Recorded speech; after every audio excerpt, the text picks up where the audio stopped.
October 13th, 2023, 8:17 p.m. MGM Grand Hotel, room 2418, Las Vegas.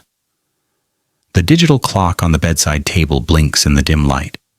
Outside, the neon pulse of the Strip is just waking up, casting long shadows through the sheer curtains. Inside, the air is thick with lavender cleaning spray, trying desperately to mask the stale cigarette smoke that clings to every surface. But the lavender is nauseating. Jennifer Caldwell sits perfectly still in the wingback chair in the corner. 34 years old, 14 weeks pregnant, wearing a black lace teddy that doesn't fit right anymore, stretched over a body she no longer recognizes. A heavy synthetic blonde wig itches against her scalp. Her hands won't stop trembling as they rest on the small bump of her stomach. Beside her on the table sits a bottle of Zofran and a kitchen knife wrapped in a hotel towel. She prays she won't need the knife. She prays she won't vomit. She prays that when the door opens, the man walking through it will see her, really see her, and choose her again. At 8:17 p.m., the electronic lock buzzes. Jason Caldwell steps into the room. 41 years old, navy blue Hugo Boss suit, fresh haircut. He's holding a bottle of Dom Perignon in one hand and a small velvet jewelry box in the other. He's smiling.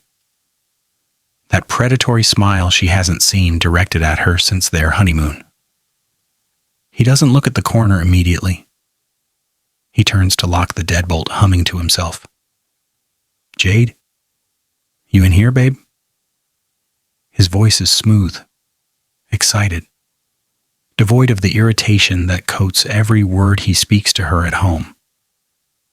He turns, expecting the 25-year-old fitness instructor he's been sexting for 6 weeks, expecting a woman who promised him a night of no limits, a woman who doesn't smell like vomit, a woman who isn't dragging him into the hell of parenthood. Jennifer stands up. Her legs shake. The dim light catches the lace stretching over her pregnant belly. "Hello, Jason." He freezes. The champagne bottle slips from his fingers, hits the carpet with a heavy thud, rolls harmlessly against the wall. The smile vanishes. Confusion, then recognition, then something worse. Pure rage. "Jennifer?" He blinks like he's hallucinating. "What the hell are you doing here?" "I'm Jade," she whispers. Tears cut through the heavy makeup. "I'm the woman you came to meet. I'm the woman you want to marry."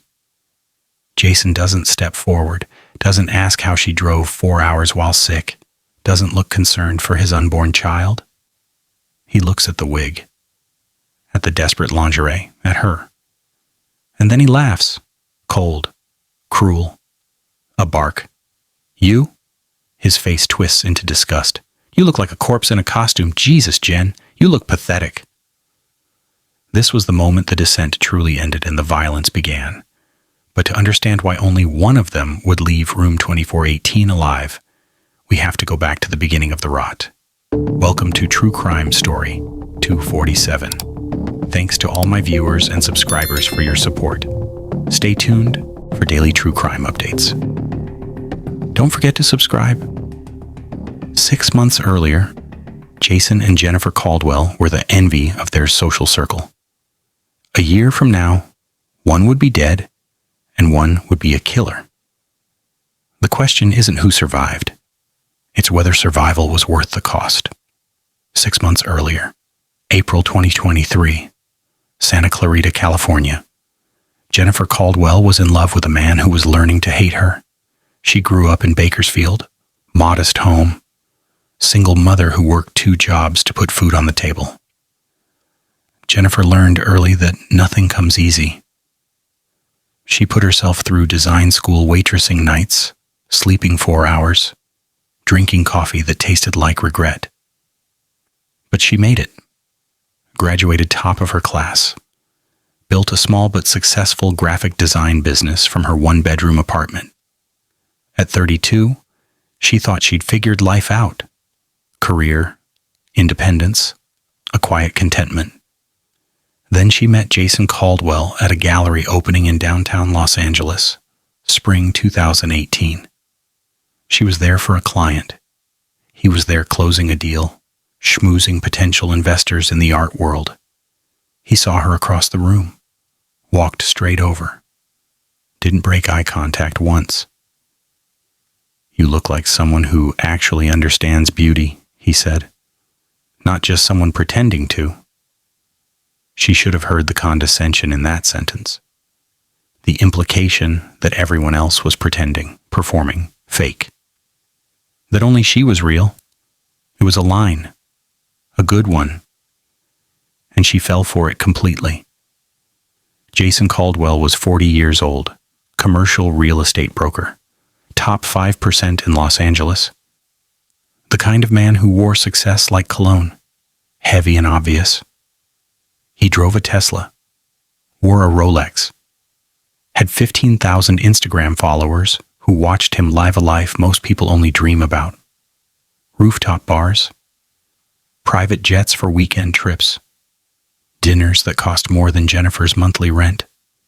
He pursued her aggressively, flowers at her office, texts that said, "Thinking about you at exactly the right moments," weekends in wine country. He made her feel seen in a way she'd never experienced, like she was the only woman in the world who mattered. 8 months later, they were married. Small ceremony. His friends, her small family. Her mother pulled her aside before the vows. "Are you sure about this, mija? It's so fast." Jennifer smiled. "I've never been more sure of anything." She was lying, but she didn't know it yet. Their first year was good, not perfect, but good. Jason traveled for work. Jennifer built her business from their apartment in Santa Clarita. They talked about kids, not immediately, but soon, when the timing was right. But there were cracks. Small ones at first. A waiter brought the wrong wine at dinner. Jason's voice changed. Went cold, sharp, vicious. He berated the kid until the manager came over. Jennifer sat there, embarrassed, whispering, "It's fine, we don't need a comp." Jason looked at her like she'd insulted him. "Don't make me look weak." Later, he apologized, stressed about work. Big deal falling through. He bought her earrings, diamond studs. She wore them to show him it was okay, that she forgave him. Red flag number 2 came 6 months into the marriage. Jennifer's parents wanted to visit for Thanksgiving. Jason exploded, punched a hole in the hallway wall, screamed that this was his house, his sanctuary, and he didn't want strangers invading his space. "They're not strangers," Jennifer said quietly. "They're my parents." He looked at her, jaw tight. "Then maybe you should go stay with them?" He didn't apologize that time, just had the wall repaired and never mentioned it again. Jennifer stopped inviting her family over. But he was good to her in other ways, attentive, romantic.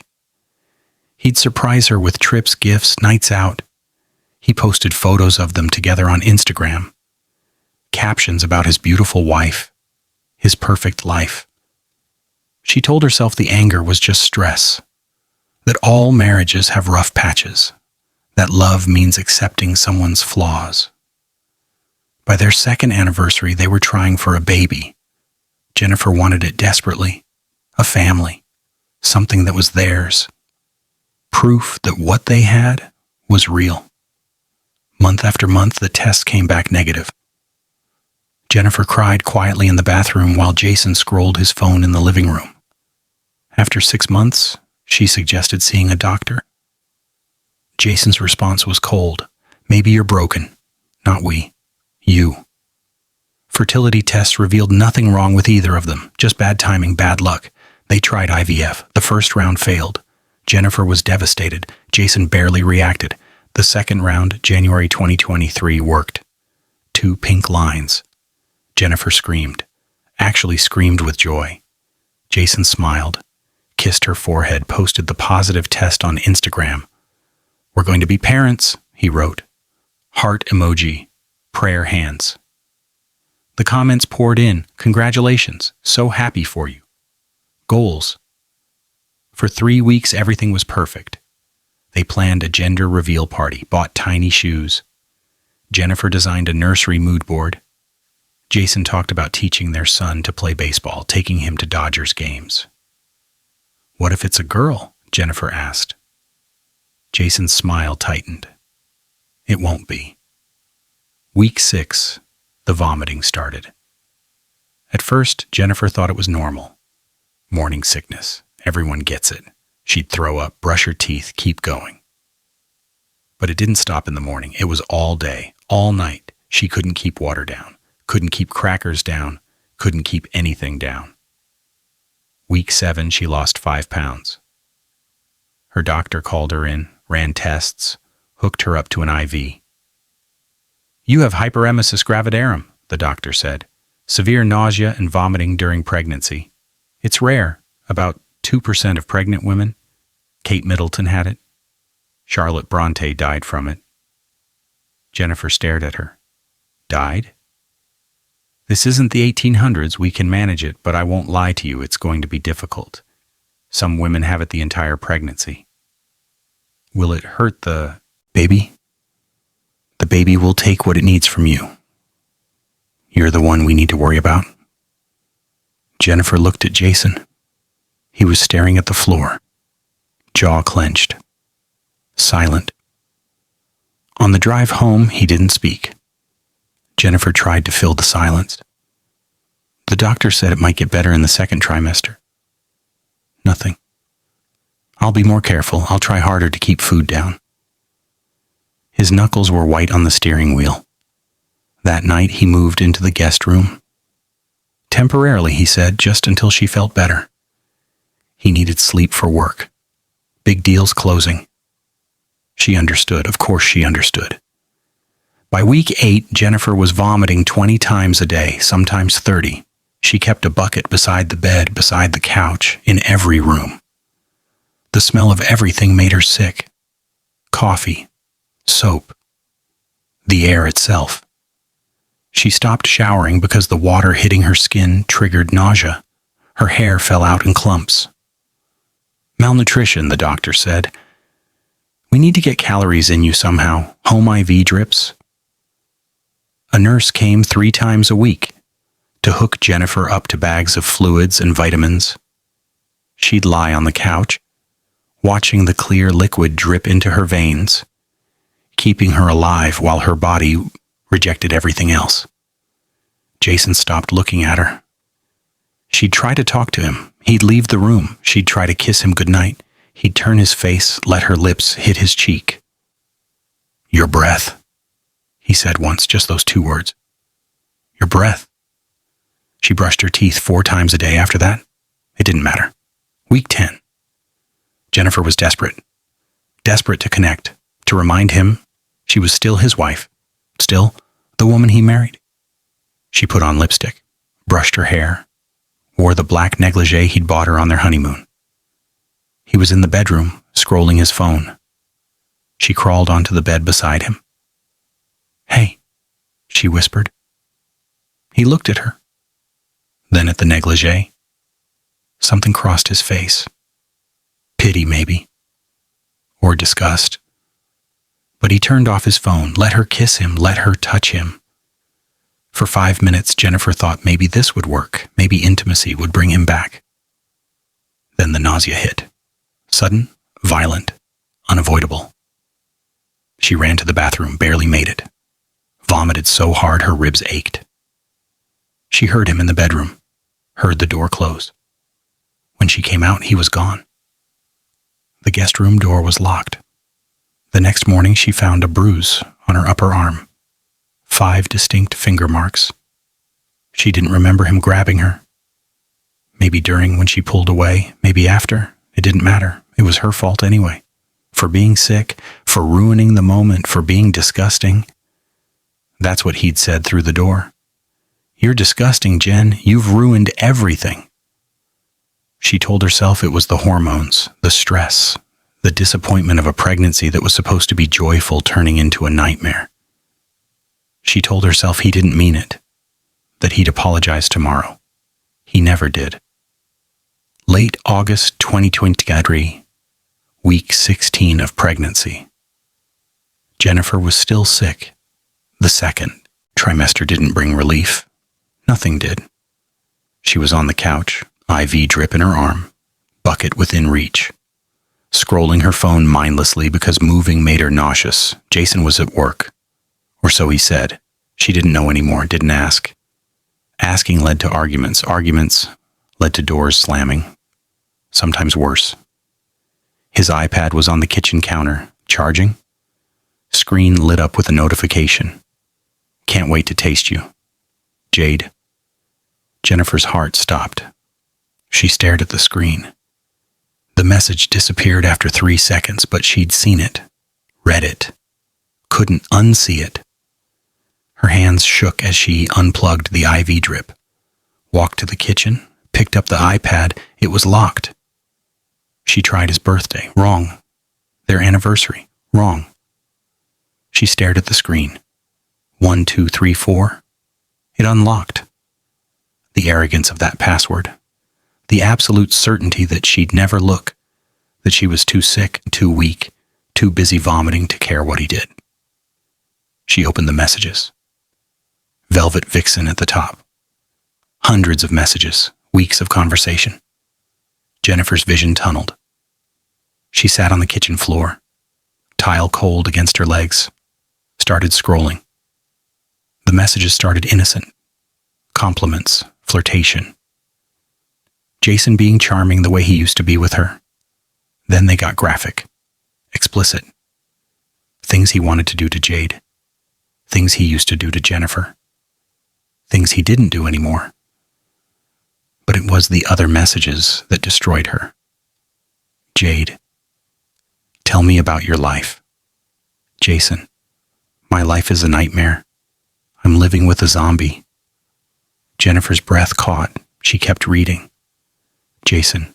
My wife is pregnant and it's ruined everything. She's sick all the time. Vomiting. Weak. Pathetic. She's barely human anymore. Jade. That sounds awful. Jason. I just want out. I can't breathe in that house. The smell, the constant sickness, the neediness. I made a mistake marrying her. Jennifer pressed her hand against her mouth. Tasted bile. Swallowed it down. Jade. So leave her. Jason. I want to. God, I want to. But if I divorce her while she's pregnant, I get destroyed in court. Child support, alimony, she'd take everything. I need a clean break, a restart. Someone like you. Someone alive. The last message from Jade was 2 days ago. Jennifer scrolled to the very bottom. Jade's profile was still there. Photos of a blonde woman, 25 maybe. Fit, smiling, full of life. Everything Jennifer used to be. But Jade hadn't responded in 48 hours. The conversation had gone cold. Jennifer sat on that kitchen floor for an hour. Maybe longer. Her IV bag was in the living room, still dripping fluid onto the couch. She didn't care. Her husband wanted out. Her husband called her a zombie. Her husband wanted someone alive. And something inside Jennifer broke, not snapped. Broke. Quietly. Permanently. She looked at Jade's profile picture again, studied it, the blonde hair, the confident smile, the body that wasn't carrying a parasite, as Jason had apparently started calling their child in later messages she found. If Jade wouldn't respond, Jennifer would. She created a new account. Jade Reborn. Found photos online of a woman who looked like Jennifer used to look, before the sickness, before the pregnancy, blonde, fit, vibrant, not identical, but close enough. Uploaded them, wrote a bio. Looking for someone who knows what he wants. Then she messaged Jason. Sorry I vanished, Daddy. Phone broke. I've been thinking about you. She sent it, put down the iPad, went to the bathroom, vomited, came back. He'd already responded. Jade, I thought you'd ghosted me. I've been going crazy. Jennifer stared at the message. Her husband. The man who wouldn't touch her, wouldn't look at her, who called her disgusting. going crazy over a stranger, over her. She typed back, "I'm here now. Tell me what you want." And he did. For 6 weeks, Jason told Jade everything, his fantasies, his frustrations, his plans. Jennifer learned things she'd never known. He hated the smell of their house, hated the sound of her vomiting through the walls, hated that she couldn't work, couldn't contribute financially, hated that he was trapped. "The baby is ruining my life," he wrote to Jade one night. "I call it the parasite. It's not a baby yet, just a thing inside her, making her more pathetic." Jennifer was lying on the bathroom floor when she read that, IV bag dripping into her arm. She vomited into the toilet, then kept reading. September, week 18. The abuse escalated. Jennifer asked Jason for grocery money. Her bank account was empty. She couldn't work. He controlled everything. "Maybe if you could actually work, you'd contribute," he said, not looking up from his phone.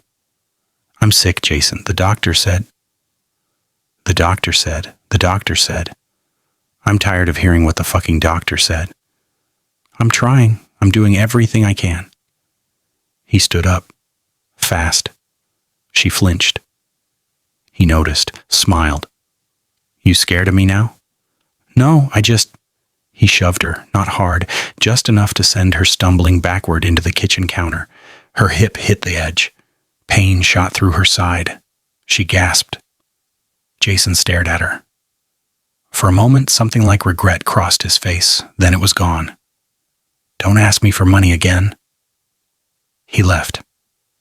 Came home the next day with a Tiffany bracelet.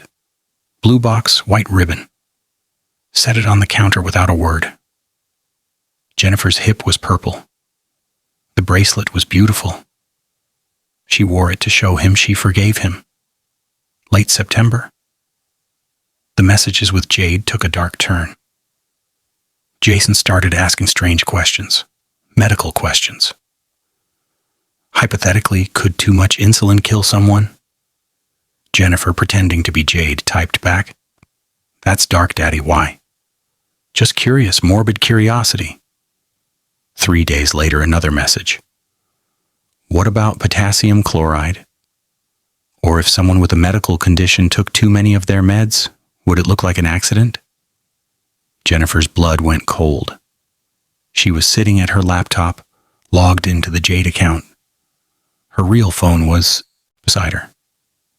She looked at it, looked at her prenatal vitamins on the nightstand, got up, walked over, opened the bottle, poured them into her hand. Some of the pills looked different. Slightly different shape, different texture. She'd been taking these for 2 weeks without thinking about it, without looking closely. Her hands shook. She grabbed a Ziploc bag, poured the pills into it, hid the bag in the bottom of her closet, got a new bottle from the pharmacy the next day. Never said a word to Jason, never confronted him, too terrified of what he might do if she did. By early October, Jason was barely coming home. "Big deal closing," he'd text, staying at the office. Jennifer would check his Instagram. He'd post stories from restaurants, bars, clubs, living his life while she withered away in their house. Her friends stopped calling. Later, she'd find out Jason had contacted them, told them Jennifer was unstable, that pregnancy hormones were making her paranoid and difficult, that she needed space. Her mother tried to visit. Jason met her at the door, was cold, dismissive. "She's sleeping. Doctor's orders." Jennifer watched from the bedroom window as her mother drove away, too ashamed to call her back, too weak to explain. October 8th, week 22. A message came through to Jade. "I want to meet you for real, face to face." Jennifer's heart pounded. She typed back, "When?" "This weekend, Vegas. I have a medical conference there. We can spend the weekend together. I'm serious about this, Jade. About you, about us. What about your wife? The response came fast. I'm handling it. After Vegas, I come home, take care of the situation, and then I'm yours. Forever. I'm even bringing a ring. I want to marry you. Jennifer read the message 5 times. Take care of the situation. He was going to kill her. Not maybe. Not hypothetically. He was planning it. After Vegas, after he met Jade, after he had his fantasy weekend with a woman who didn't exist, he'd come home and end it. Jennifer should have gone to the police, should have shown them the messages, the tampered pills, the bruises she'd photographed on her phone, but she didn't. Because a sick, twisted part of her thought, maybe she could fix this. Maybe if she showed up in Vegas as Jade. Maybe if he saw how far she'd gone for him, how much she loved him, maybe he'd snap out of it. Maybe he'd see her again, choose her again. Maybe. She bought a blonde wig online. Overnight shipping. It arrived in a discreet package. She tried it on, stared at herself in the mirror. A stranger looked back. She ordered lingerie. Had to size up for the belly, black lace, the kind Jason used to buy her. She practiced makeup. Layers of foundation to hide her gray, translucent skin. Blush to fake health she didn't have. Lipstick to distract from her sunken cheeks. And she packed a knife. Kitchen knife. Wrapped it in a hotel towel. Put it in her suitcase. She told herself it was for protection. Vegas was dangerous. You never know. But deep down, in a place she wouldn't acknowledge, she knew. She knew exactly who the real threat was. October 13th. Morning. Jennifer drove 4 hours to Las Vegas. She had to stop every 30 minutes, pull over at gas stations, rest stops, pull into random parking lots, vomit, breathe, keep going. The Mojave Desert heat made everything worse. The nausea, the dizziness, the IV site in her arm that was starting to bruise and hurt. At a truck stop outside Barstow, she collapsed in the bathroom. A woman found her, asked if she was okay. Jennifer looked up from the floor. I'm fine, just going to save my marriage. The woman helped her up, didn't ask questions. Jennifer got back in her car, kept driving. She checked into the MGM Grand at 2 p.m. Separate reservation, different name, cash payment. The clerk looked at her strangely. Pregnant woman alone in Vegas, checking into a room she'd already paid for online. Bachelorette party, Jennifer lied, meeting friends later. She went to her room, put on the wig, the makeup, the lingerie, looked in the mirror. She didn't recognize herself. That was the point.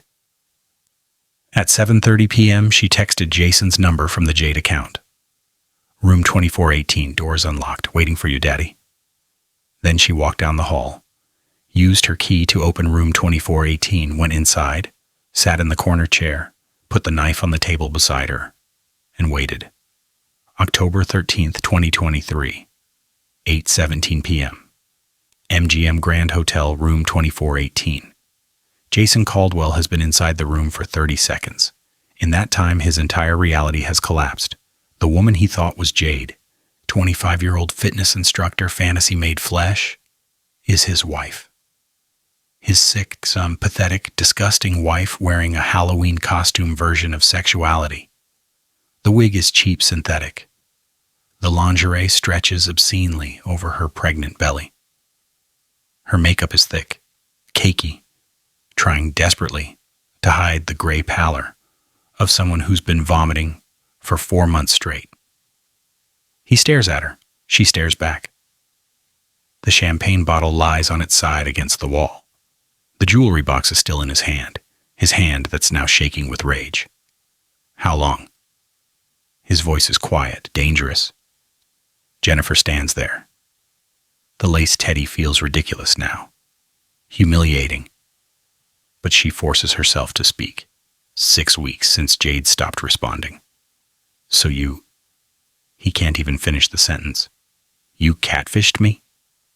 I needed to know if you still loved me. Jason laughs. That same cruel bark from earlier. Love you? Look at yourself, Jen. You're a corpse playing dress up. Jennifer's hand moves to her stomach. Protective. The baby kicks. She feels it, a flutter. Life. I'm carrying your child. That's the problem, he spits back. That thing inside you destroyed everything. Destroyed you. Destroyed us. He's pacing now. Small room, not much space. 3 steps to the window, 3 steps back. His mind is working, calculating. She can see it on his face. The same face she fell in love with at that gallery 5 years ago. Now twisted into something she doesn't recognize. You saw the messages, he says. Not a question, a statement, all of them. Then you know. That you want out? Yes. That you call our baby a parasite? Yes. Her voice breaks. That you were planning to kill me? Yes, Jason, I know. He stops pacing, turns to face her. His expression changes, goes cold, empty. You weren't supposed to know that part. I found the pills. The prenatal vitamins you tampered with. His jaw tightens, just slightly. Confirmation. I switched the bottles. Jennifer continues. I stopped taking them. I wasn't going to make it easy for you. Nothing about you has been easy. He takes a step closer. Do you have any idea what it's been like? Living in that house? Listening to you vomit through the walls? Smelling that smell? Watching you turn into nothing? I'm sick, Jason. I didn't choose this. You chose to keep the pregnancy. You could have terminated when the sickness started. The words hit like a slap. Jennifer's hand instinctively covers her belly. You wanted this baby. You posted about it on Instagram. I wanted the idea of a baby, the perfect family, the photo ops, not this nightmare. Jennifer's legs feel weak. She sits back down in the wingback chair. The knife is still on the table beside her. She doesn't touch it. Not yet. Is that why you planned to meet Jade this weekend? So you'd have an alibi for when I died? Jason doesn't answer immediately. His eyes drift to the velvet box still in his hand. He opens it. The ring inside catches the lamplight. Massive diamond. Princess cut. Platinum band. I bought this 3 weeks ago, $42,000. He holds it up. Do you know how much your ring cost? Jennifer knows. $12,000. He'd been proud of it at the time. This is for someone who deserves it, someone beautiful, someone alive. I am alive. Barely. He snaps the box shut. You're a shell, Jen, a zombie. And I'm tired of pretending I care. Then why not just leave? File for divorce? Because you'd destroy me financially. Pregnant wife, sick wife. The courts would hand you everything. Child support, alimony, the house, my reputation. He shakes his head. No, I needed a clean break. So you were going to kill me. I was going to help you have an accident. His voice is matter of fact, clinical, like he's describing a real estate transaction. Women die from hyperemesis gravidarum. It's rare, but it happens. Heart gives out. Too many medications interact badly. Tragic, but natural. Jennifer can't breathe. He's admitting it, actually admitting he planned to murder her. And then you'd marry Jade. I'd grieve appropriately, 6 months, maybe a year. Then yes, I'd move on. Find someone worthy of this life I've built. Except Jade doesn't exist. His face contorts. Rage breaking through the cold calculation. Because of you. Because you're so pathetic. So desperate, you had to invade my privacy, catfish me, ruin the one thing I had to look forward to. I'm your wife. You're a burden, he's yelling now. You're a millstone around my neck, and now you're a liability. He moves fast. Faster than Jennifer expects. crosses the room in 2 strides, grabs her by the shoulders, jerks her out of the chair. The wig falls off. Her real hair, thin and matted, spills out. "Look at you," he hisses. "Just look at you." Jennifer tries to pull away. He's too strong. Always has been. "Jason, stop. You ruined everything." He shoves her. She stumbles backward. The wingback chair tips. They both go down. Jennifer hits the floor hard. The carpet burns her bare shoulder. Jason lands on top of her. His hands find her throat. His thumbs press into her windpipe. "You ruin everything." Each word punctuated with more pressure. Jennifer claws at his hands. Her nails scrape his skin, draw blood.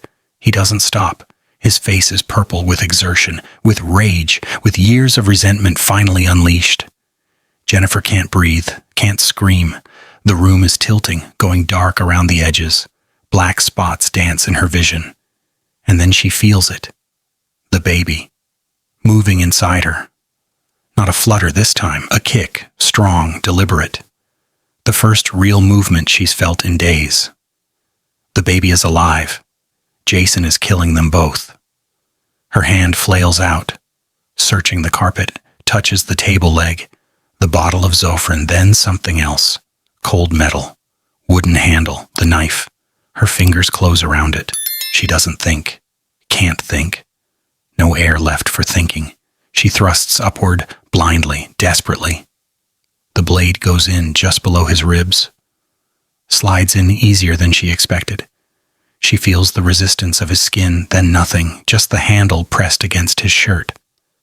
Jason gasps. His grip on her throat loosens. His eyes go wide. Confused? "You..." He tries to speak. Blood fills his mouth. He coughs. Red spray hits Jennifer's face. He stumbles backward, off of her, onto his knees.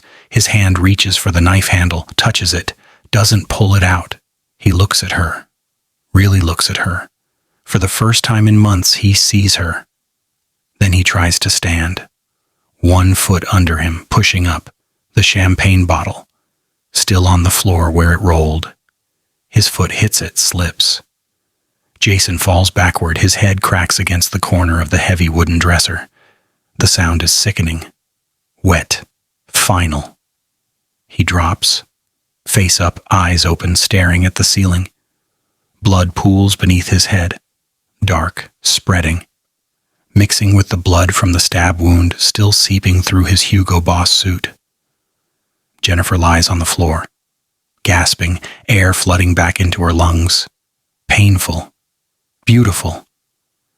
She clutches her throat, can already feel it swelling, bruising.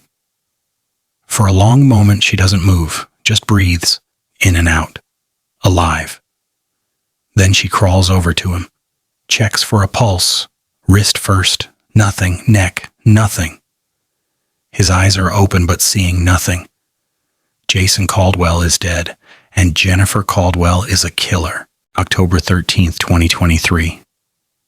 9:02 p.m. 45 minutes have passed since Jason stopped breathing. Jennifer is still in room 2418. Still on the floor. Still covered in his blood. She's sitting against the wall now, knees pulled up to her chest, or as close as her pregnant belly allows. She's staring at his body. It hasn't moved. Won't move. Will never move again. The champagne bottle is still on its side. The velvet ring box has fallen open. The $42,000 diamond glints in the lamplight. Mocking her. She reaches out, picks up the box, closes it, sets it on her lap, studies it. This was supposed to be Jade's ring. The ring for the woman who didn't exist. The ring for a fantasy, for a lie. While she, the real woman, the woman carrying his child, was supposed to die. She should feel something, guilt, maybe, horror, remorse. But she doesn't. She just feels empty, hollow. Like something essential has been scooped out of her chest and nothing's left but a cavity. The baby kicks again. Stronger this time. Jennifer puts her hand on her stomach. "I'm sorry," she whispers. "I'm so sorry you had to feel that." Feel what? The fear, the adrenaline, the moment Jason's hands closed around her throat. Can babies feel that? Do they know when their mother is dying? She doesn't know. Doesn't want to know. Her throat hurts. She touches it gently to tender, swelling. There will be bruises, purple finger marks, evidence. She needs to call someone, police, ambulance, someone. But she doesn't move. Just sits there, talking to the baby, to Jason's body, to herself. I didn't want this, she says to the room, to no one. I wanted you to love me, that's all I ever wanted. Jason doesn't answer. Can't answer. The nausea hits suddenly, violently. Jennifer scrambles to her feet, runs to the bathroom, barely makes it, vomits into the toilet. Once, twice, 3 times. It's not just morning sickness this time, it's fear, shock. The physical rejection of what just happened. She looks up and sees herself in the mirror. The blonde wig is gone, her real hair is matted, greasy, plastered to her scalp with sweat. The makeup is smeared. Black mascara tracks down her cheeks. Lipstick smudged across her chin. The lingerie is twisted, one strap broken. Blood on her shoulder, on her hands, on her face. She looks like something from a horror movie. What have I done? She whispers to her reflection. Her reflection doesn't answer either. She washes her hands. The water runs pink, then red, then clear. She washes her face, gently, around the makeup. She doesn't want to remove all of it, not yet. It's evidence. At 9:47 p.m., Jennifer picks up the phone, dials 911. The dispatcher's voice is calm, professional. 911, what's your emergency? Jennifer's voice shakes. My husband tried to kill me. I defended myself. Ma'am, are you safe now? Yes, he's dead. Pause on the other end. Then, where are you? MGM Grand, room 2418. Is anyone else in the room with you? No, just me. And she looks at Jason's body. Just me. Are you injured? I'm pregnant. Is my baby okay? Can you tell me if my baby's okay? Help is on the way. I need you to stay on the line with me. Can you do that? Jennifer nods. Realizes the dispatcher can't see her. Yes. How far along are you? 22 weeks. And you said your husband attacked you? He was strangling me. I couldn't breathe. The baby... I felt the baby move and I knew he was killing us both. You did what you had to do to survive? The words break something in Jennifer. She starts crying. Really crying. 6 months of pain and fear and sickness and abuse all coming out at once. The dispatcher keeps talking. Calm, steady, present. Asking questions. Keeping Jennifer grounded, keeping her from falling apart completely. Police arrive 12 minutes later. Paramedics right behind them. They knock, announce themselves. Jennifer opens the door. 4 officers, 2 paramedics. They take in the scene immediately. Woman in torn lingerie, bruises forming on her neck, blood on her hands, body on the floor, knife, champagne, jewelry box. The lead officer, Detective Sarah Chen, steps forward carefully. Ma'am, I need you to step out into the hallway. Jennifer doesn't move. Is my baby okay? One of the paramedics, a woman in her 50s, comes forward. Let's check. May I? Jennifer nods. The paramedic pulls out a portable fetal Doppler, presses it against Jennifer's belly through the blood-stained lace. Waits, adjusts. Then sound fills the room. Thump, thump, thump, thump. Fast, strong, steady. Your baby's heartbeat is strong, the paramedic says softly. Baby's okay. Jennifer's knees buckle. The paramedic catches her, helps her into the hallway. The officers move into the room, start documenting everything.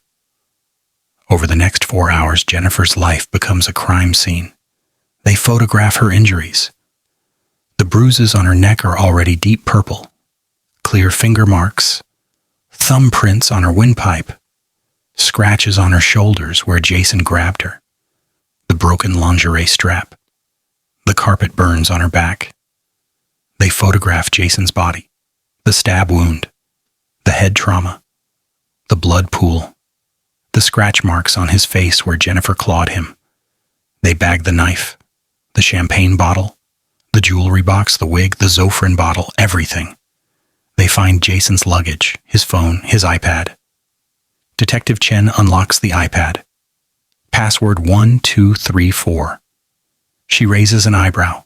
Confident man, she mutters. What she finds makes her pause. Call over her partner. They read through the messages together, all of them. Jade, reborn, the graphic sex, the complaints about Jennifer, the planning. Can't wait to taste you. My life is a nightmare. She's barely human. I need a clean break. Then they find his search history. Insulin overdose symptoms. Potassium chloride household items. Hyperemesis, gravidarum death statistics. How to make pregnancy death look accidental. Life insurance payout suicide versus accidental. Detective Chen looks at her partner. Get forensics on his devices, all of them. I want every search, every message, every deleted file. They take Jennifer to the hospital. Not under arrest. Not yet. But not free either. At the hospital, doctors examine her, check the baby, run ultrasounds. The baby is fine, healthy, strong heartbeat, normal movement. Jennifer's throat is badly bruised, but her windpipe isn't crushed. She'll heal. A doctor finds other bruises, older ones. Fading yellow and green on her upper arms. A large purple mark on her right hip. Different stages of healing. How long has he been hurting you? The doctor asks gently. Jennifer stares at the ceiling. Since I got sick. Since the pregnancy made me disgusting. The doctor makes notes, takes photos, documents everything. By 3 a.m., the picture is clear. Pregnant woman, severe medical condition, abusive husband, evidence of planning her murder. Self-defense during active strangulation. The district attorney arrives at 6 a.m., reviews the evidence, the messages, the search history, the injuries, but there's a problem. She catfished him, the DA says, created a fake profile, drove 4 hours to Vegas, brought a knife to a hotel room, waited for him. That's premeditation. Detective Chen pushes back. She's a battered woman. He was planning to kill her. The tampering with her medication, the insurance policy. What insurance policy? They dig deeper. Find it in Jason's files. Life insurance, $2 million. He'd tripled it 2 weeks ago. October 1st. Beneficiary listed as Jason Caldwell if Jennifer died first. Then to his estate. The estate of a man planning to be single. The DA reads it again. He was going to kill her and collect $2 million. Yes. And she found out. She found out he was planning it. She didn't know about the insurance. The DA is quiet for a long moment, then, we're charging her, but I'm not sure what with. This is complicated. This is self-defense. This is a pregnant woman who catfished her own husband, drove to Vegas with a knife, and killed him in a hotel room. The optics are terrible. The optics are a battered woman fighting for her life and her baby's life. They argue for 20 minutes. Finally, the DA makes a decision. Charge her with second-degree murder. Let a jury decide. The news breaks at 9 a.m. Pregnant woman kills husband in Las Vegas hotel room. By noon, the story has gone viral. Social media explodes. True crime communities pick it apart.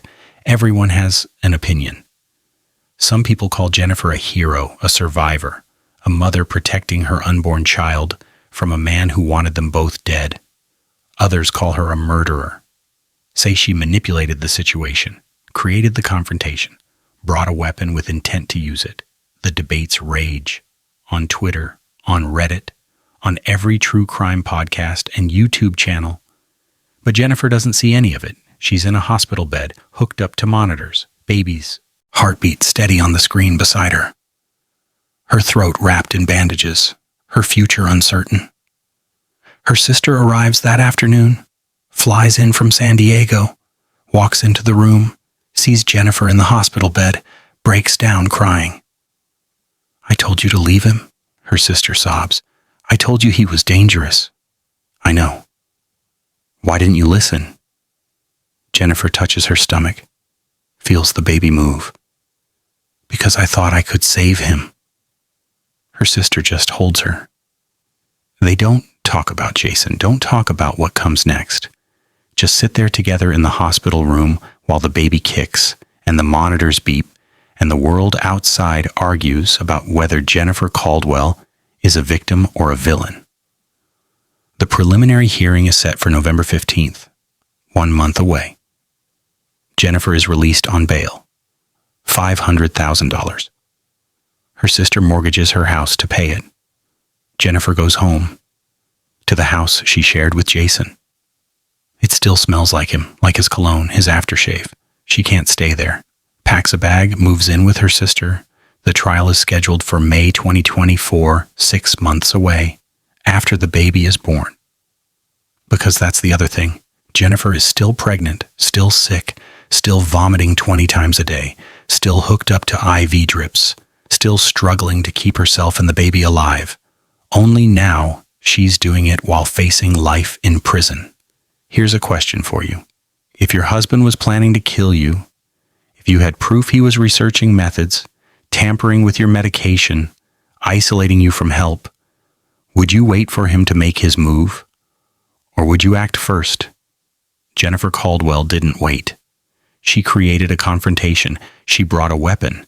She went to that hotel room knowing it might end in violence. Does that make her guilty of murder? Or was she simply refusing to be a victim? November 2023.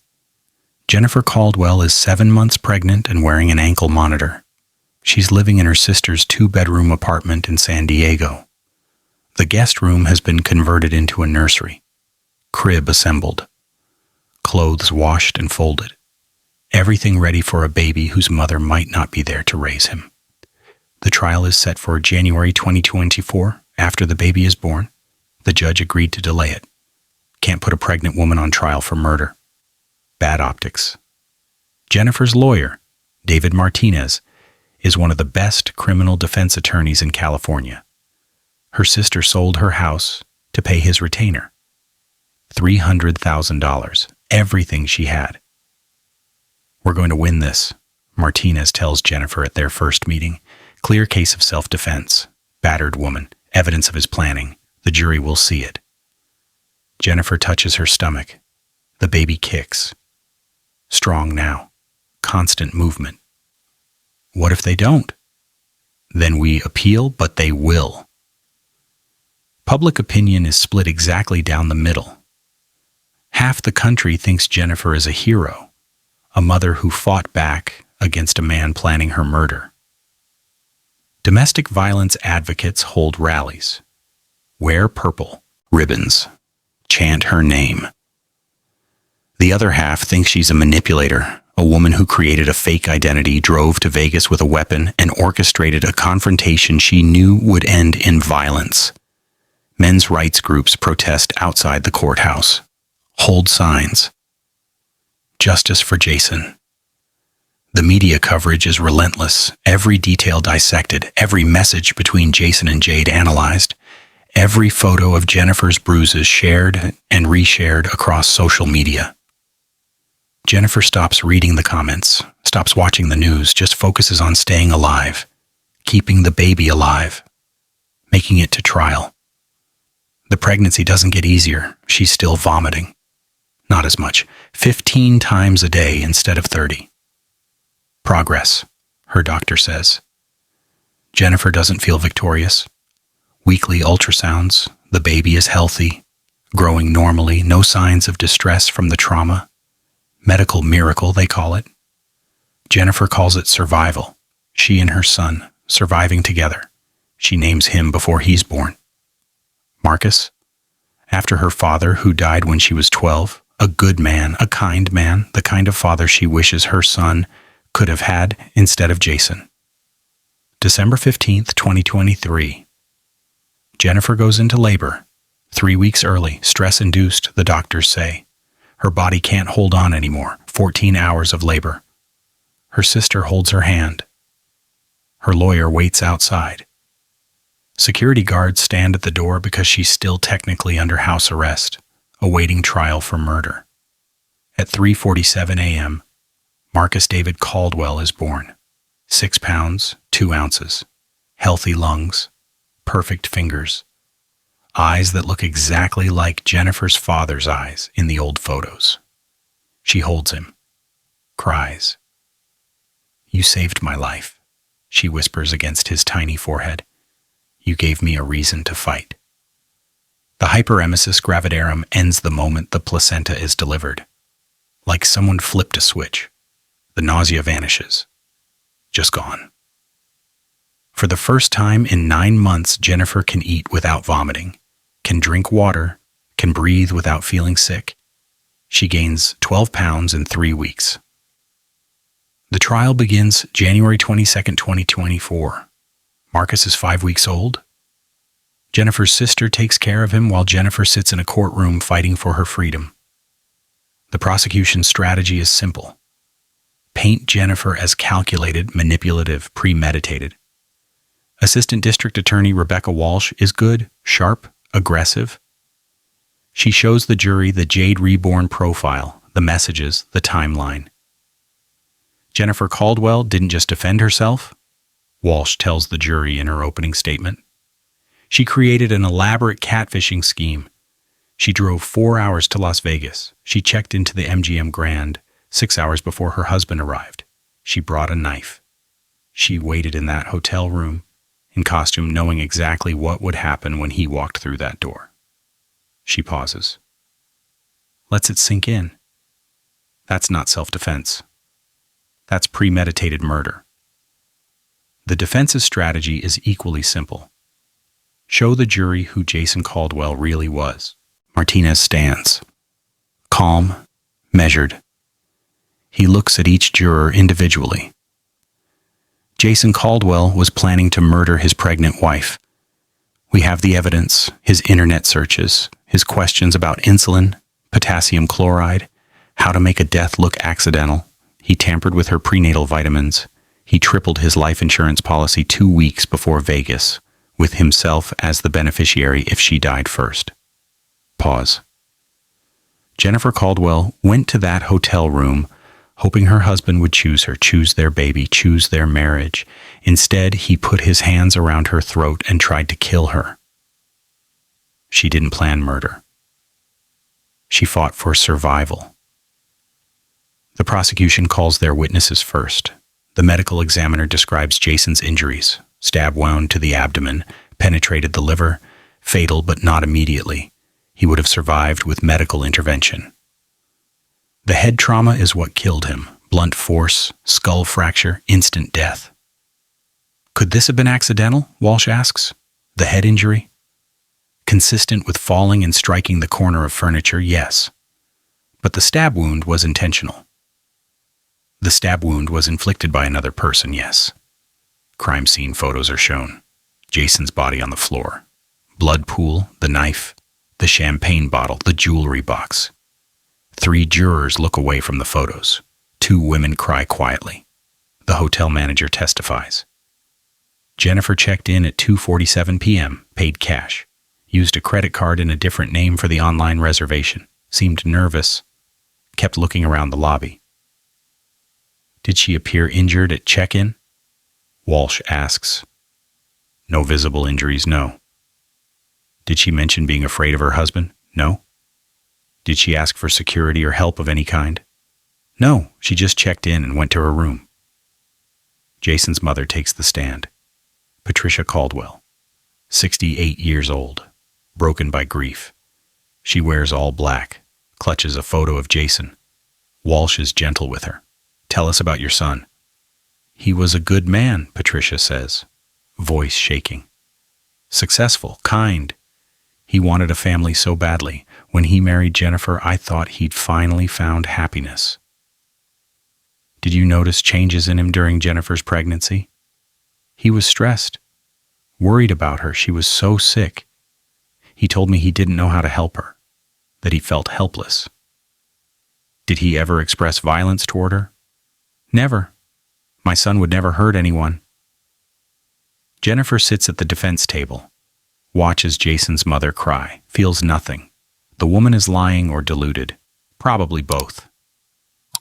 He was excited about the baby, Patricia continues. He was going to be such a good father. On cross-examination, Martinez is respectful but firm.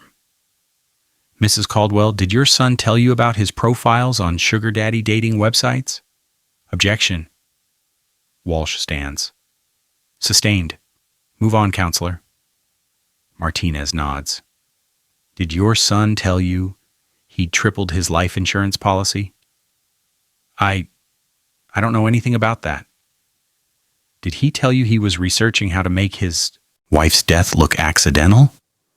Patricia's face crumbles. That's not true. That's lies. No further questions. The prosecution rests after 4 days. Their case, Jennifer created the confrontation. She had a weapon. She had opportunity. She killed him. The defense begins. First witness, Dr. Sarah Kim, Jennifer's obstetrician. Martinez walks her through Jennifer's medical records, the diagnosis, the hospitalizations, the weight loss, the IV treatments. In your medical opinion, was Jennifer Caldwell's life in danger from hyperemesis gravidarum? Yes. Severe HG can be fatal if not properly managed. Jennifer was critically malnourished. We were monitoring her closely. And the stress of domestic violence, how would that affect her condition? It would make everything worse. The vomiting, the malnutrition, the risk to both mother and baby. Photos of Jennifer at various stages of pregnancy are shown. Week 8. Gaunt, pale, 20 pounds lighter. Week 16. Nick worse. Week 20. Skeletal. Her sister gasps from the gallery. She hadn't seen these photos. The jury stares. Several jurors lean forward. One woman covers her mouth. This is what Jason Caldwell was living with, Martinez says. A wife who was dying. And instead of helping her, he was planning her death. Jennifer's sister testifies next. Tells the jury about the phone calls. Jennifer crying, whispering that Jason had hurt her, that she was scared, that she didn't know what to do. I told her to leave, her sister says. I begged her to come stay with me. She said she had nowhere to go. He controlled all the money. She couldn't even buy groceries without asking him. Walsh's cross-examination is brutal. If your sister was so afraid, why didn't she call the police? She didn't think they'd believe her. But she expected a jury to believe her. Objection. Withdrawn. No further questions. Digital forensics expert takes the stand. Walks the jury through Jason's devices. Every search, every message, every deleted file. How to induce heart attack without detection. Potassium chloride household items. Life insurance payout accidental death versus suicide. Hyperemesis gravidarum mortality rate. The timeline is clear. Jason started researching methods of murder in early September. The same week, Jennifer created the Jade Reborn profile. He was planning this for months, Martinez tells the jury. While his wife was fighting for her life, he was planning how to end it. Then Jennifer takes the stand. The courtroom goes silent. This is what everyone's been waiting for. To hear her tell it, her version, her truth. Martinez walks her through gently, her childhood, meeting Jason, the whirlwind romance, the early warning signs she ignored. Why did you ignore them? He asks. Because I thought love meant accepting someone's flaws. I thought the anger was just stress. That if I was patient, understanding, it would get better. When did it get worse? When I got pregnant. She describes the sickness, the vomiting, the hospitalizations. Her voice is steady but quiet, matter of fact.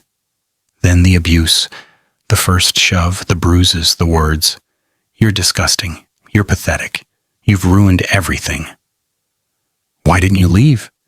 I had nowhere to go, no money. I was too sick to work, and I kept thinking he'd come back. The man I married would come back. Martinez shows her the iPad messages, makes her read them aloud. My life is a nightmare. I'm living with a zombie. Jennifer's voice breaks. She stops, takes a breath, continues. She's barely human anymore. I just want out. The jury is riveted, silent, hanging on every word. Why did you create the Jade Reborn profile? Long pause. Jennifer looks at her hands. Because I thought if he saw how much I loved him, he'd love me back. If I could be the woman he wanted, even for one night, maybe he'd choose me, choose us. Why bring a knife to the hotel room? I was scared. Of what? Of him. Her voice drops to a whisper. I'd seen the searches, the questions about insulin. I'd found the tampered pills. I knew he wanted me dead, but I went anyway because I was stupid enough to still hope. Walsh's cross-examination is vicious. You packed a knife in your suitcase before driving to Vegas, true? Yes. You created a fake profile to manipulate your husband, true? I created a profile to talk to him. You waited in that hotel room for 6 hours, true? Yes. You had multiple opportunities to leave, to call security, to ask for help, true? Yes. But instead you waited, wearing lingerie and a wig, with a knife on the table beside you. I didn't go there to kill him. Then why bring a weapon? Because I was terrified. Jennifer's composure finally breaks. Tears stream down her face. I was terrified that the man I married was going to kill me, that I'd never see my baby born, that I'd die alone in that house while he inherited everything and moved on with his perfect life. She's sobbing now. I felt my baby move while his hands were around my throat. I felt my son kick while his father was killing us both. I didn't want to stab him. I just wanted to breathe. The courtroom is silent. Several jurors are crying. Walsh has no more questions. The jury deliberates for 8 hours. They send out notes twice asking to review evidence. Jason's search history, Jennifer's medical records, the photos of her bruises. At 6:47 p.m. on February 2, 2024, they reach a verdict. The courtroom is packed. Media, supporters, protesters. Jason's mother in the front row. Jennifer's sister holding baby Marcus in the back. Jennifer stands, her lawyer beside her. She's shaking. The foreperson reads, On the charge of murder in the second degree, we find the defendant not guilty. Jennifer's knees buckle. Martinez catches her. On the charge of voluntary manslaughter, we find the defendant not guilty. Jason's mother screams, Murderer! She killed my son. The judge bangs the tsar gavel. Order. But the courtroom erupts, half celebrating, half outraged, reporters rushing for exits, security trying to maintain control. Jennifer collapses into her chair, crying, It's over. She's free. April 2024, 3 months after the verdict. Jennifer Caldwell is in her sister's backyard. Marcus is 4 months old now, chubby, happy. He doesn't know his mother killed his father, doesn't know she was on trial for her life. He just knows she feeds him, holds him, loves him. Jennifer has gained 40 pounds since the pregnancy ended. Her hair has grown back, thick and dark. Her skin has color again. The bruises on her throat faded months ago. No physical scars remain. But she flinches when doors close too loudly. Checks locks twice before bed. Wakes up at night gasping, hands at her throat. Reliving the moment Jason's fingers closed around her windpipe. PTSD, her therapist says. Post-traumatic stress disorder. Common in abuse survivors. In people who've killed in self-defense, treatment can help. Jennifer goes to therapy twice a week. Talks about the guilt. Not guilt for killing Jason. Guilt for staying with him. For not protecting herself better. For putting Marcus at risk. You did protect yourself, Dr. Lauren Chen tells her. You survived. You fought back when you had to. But I created the confrontation. I went to Vegas. I brought a knife. You went to Vegas hoping to save your marriage. The knife was protection against a man who was researching how to murder you. You didn't create the danger, Jennifer. Jason did. 1 year after Vegas, October the 13th, 2024. Jennifer makes a decision. She drives to Los Angeles, to Forest Lawn Memorial Park. Jason's grave is in a quiet section. Patricia paid for the plot. Expensive. Marble headstone. Beloved son, gone too soon. Jennifer parks, gets out. Unbuckles Marcus from his car seat. He's 8 months old now, crawling, starting to pull himself up on furniture. He babbles constantly, Dada Mama Ball. She carries him to Jason's grave. Stands there. Silent. She doesn't cry, doesn't pray, doesn't ask for forgiveness or offer it. She just looks at the headstone, at Jason's name carved in marble, at the dates. 1982, 2023. 41 years. Should have been longer. Could have been longer, if he'd chosen differently. I hope wherever you are, she says quietly, you understand what you did. Marcus reaches for a leaf on the ground. Jennifer lets him grab it, watches him inspect it with serious concentration. You would have loved him, she continues, if you'd let yourself. He has your chin, your stubbornness, but he'll never know you, and that's your fault, not mine. She takes a breath. I don't forgive you. I don't think I ever will. But I'm done letting you haunt me. I'm done wondering if I could have saved you when you made your choices. I made mine. We both lived with the consequences. Except only one of us is still living. She shifts Marcus to her other hip. I won't bring him back here. He doesn't need to know this place, doesn't need to grieve someone who didn't want him. But I wanted you to know he exists. He's beautiful. He's healthy. And he's everything you threw away. She turns, walks back to the car, doesn't look back.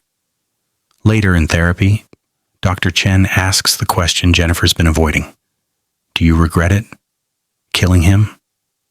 Long silence. Jennifer stares out the window, watches the palm trees sway. I regret that it happened. I regret that Marcus will grow up without a father. I regret that I have to explain it to him someday, that I have to tell my son I killed his father. Pause. But do I regret surviving? No, I don't. What about the what-ifs? What if you'd gone to the police with the messages? What if you'd left when he first hit you? I think about those every day. What if I'd been stronger, smarter, braver? What if I'd listened to my sister, to my gut instinct that something was wrong? And what ifs don't change what is. I can't go back. Can only move forward. Dr. Chen nods, makes notes. You'll always carry this, Jennifer. The knowledge of what happened. The memory of that night. It will get easier to bear, but it won't disappear. I know. You'll flinch at certain sounds, struggle with trust, question your judgment. That's normal. That's trauma. Will I ever feel safe again? You'll feel safer, with time, with work. You'll learn to breathe without waiting for something terrible to happen. Jennifer wants to believe her, tries to believe her, 6 months later. Jennifer is standing in her own apartment. Small 1-bedroom in San Diego. She saved money from the GoFundMe supporters set up, from the book deal she signed, from the movie rights she sold. People want her story, want to understand how love turns to violence, how survival looks like murder, how a pregnant woman ends up in a Vegas hotel room with a knife and a wig and no good choices left. She tells the story over and over, to journalists, documentarians, podcasters, each time hoping it helps someone. some other woman in a dangerous marriage, some other person wondering if it's time to leave. If you're scared, she says in interviews, trust that feeling. Don't do what I did. Don't wait until you're fighting for your life. Leave before it gets to that point, because I got lucky. I survived. Not everyone does. Marcus is 14 months old now, walking, talking in 2-word sentences. Mama up. More juice. Read book. He'll never remember Jason, too young. His only father figure will be his Uncle Mike, Jennifer's sister's husband. The man who teaches him to ride a bike, throws football with him in the park, shows up for school plays. Marcus will grow up knowing his father is dead, that his mother killed him. That's unavoidable. But he'll also grow up knowing his mother fought for him, chose him, survived for him. And maybe that's enough. Here's a question for you. Was Jennifer Caldwell a victim who fought back? Or did she orchestrate a confrontation she knew might turn deadly? She drove to Vegas. She brought a knife. She catfished her own husband. She waited in that hotel room knowing exactly who would walk through the door. But he was planning to kill her, researching methods, tampering with her medication, abusing her while she carried his child. Who's the monster here? The woman who killed to survive, or the man who made murder her only option? Maybe they're both monsters. Maybe she should have run instead of fought. Maybe he deserved what he got. Maybe nobody deserves to die in a hotel room while bleeding on a carpet. There are no clean answers. Just a dead man, a traumatized woman, and a baby who will grow up knowing his father tried to kill his mother before he was even born. What would you have done in Jennifer's position if you were sick, vulnerable, pregnant, and discovered your husband was planning your murder? Would you have run, called the police, confronted him? Was bringing that knife premeditation or survival instinct? Do you think she's truly innocent? Or did she manipulate the situation to justify killing him? Share your thoughts in the comments below. Don't hold back. This is a place for honest discussion. We want to hear what you really think.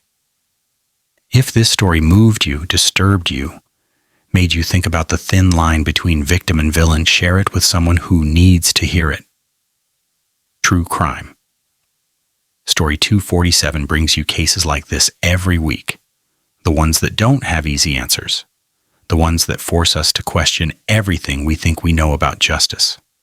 Subscribe so you don't miss the next one. These are the stories that haunt us. The cases that ask, where's the line between self-defense and murder? Between surviving and becoming what you feared? Where are you watching from? What time is it there? Drop a comment below. Let's build a community that isn't afraid to ask the hard questions, that doesn't look away from uncomfortable truths. Thank you for watching True Crime Story 247. Stay safe out there, check on your friends, trust your instincts, and remember, sometimes the most dangerous person in your life is the one sleeping beside you.